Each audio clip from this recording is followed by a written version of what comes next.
Pemirsa, pelaku penyiraman air keras terhadap istri, anak, serta mertua di Kabupaten Bekasi, Jawa Barat berhasil ditangkap polisi. Pelaku ditangkap di wilayah Cikarang. Pelaku sempat buron 1 bulan dan untuk menghindari pengejaran polisi, pelaku selalu berpindah-pindah.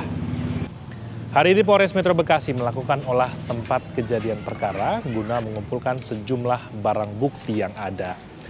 Tim Reskrim juga terus melakukan penyelidikan kemungkinan akan adanya tersangka lain.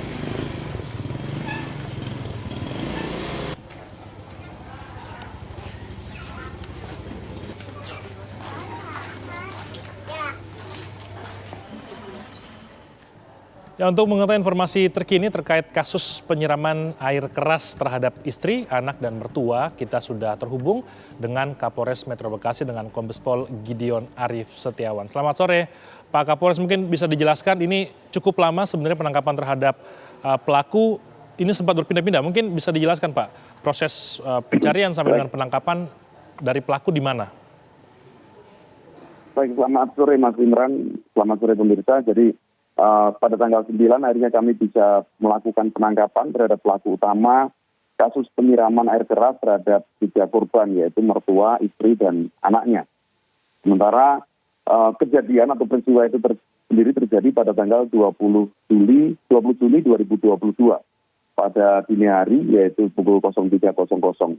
Selama itu setelah melakukan tindak pidananya, tersangka kemudian melarikan diri dan bersembunyi di sekitar Kabupaten Bekasi.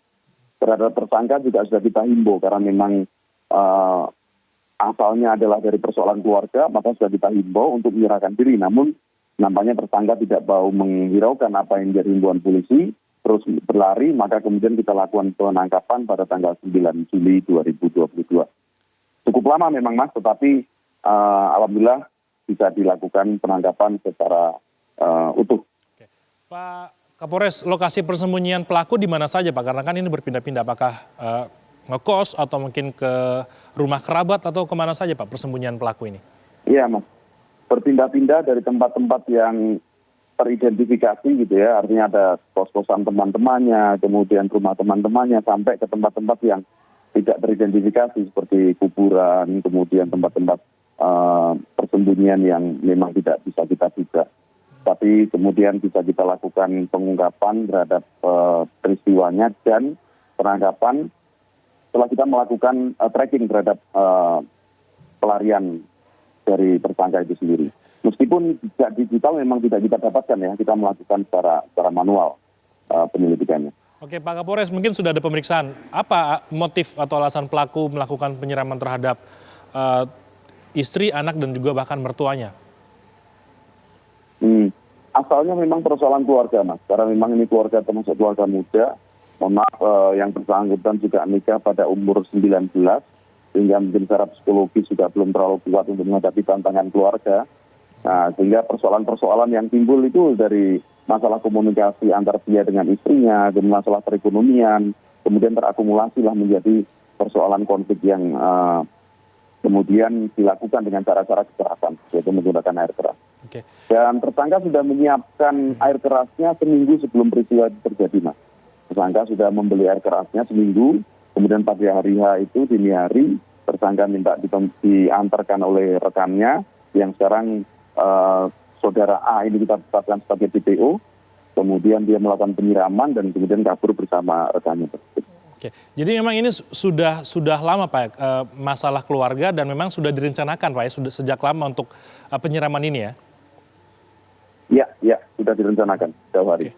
Oke, untuk satu tersangka DPO satu lagi, Pak, ini apa perannya? Perannya kalau konstruksi hukumnya 5556 ya, turut membantu dan turut serta. Dia yang mengantarkan membeli air keras, kemudian mengantarkan tersangka pada saat hari H penyiraman air keras atau melakukan tindak pidananya tersebut. Oke. Ya. Pak, pelaku penyiraman ini apa pekerjaannya apa sih, Pak, dan kesehariannya seperti apa? Memang sering ribut dengan istrinya atau seperti apa masalah yang terjadi di antara keluarga ini, Pak? Ya, persoalannya tidak punya pekerjaan tetap ya, sehingga mungkin tulang punggung keluarganya juga tidak bisa didukung oleh yang bersangkutan. Oke. Jadi tidak punya pekerjaan yang tetap, sehingga pendapatannya juga tidak punya pendapatan yang tetap. Ancaman hukuman kepada pelaku?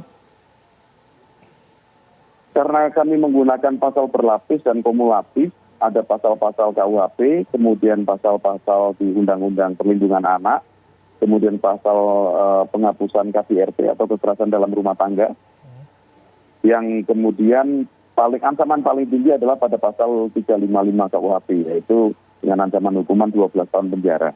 Dan pasal perlindungan anak itu 10 tahun, kemudian untuk KDRT 7 tahun. Sehingga nanti mungkin itu menjadi ruang dari pengadilan untuk memutuskan mana yang lebih sahih untuk menetapkan hukuman terhadap yang bersangkutan. Baik, terima kasih Kapolres Metro Bekasi Kombes Pol Gideon Arif Setiawan sudah berbagi informasi bersama kami di Ragam Perkara sore ini.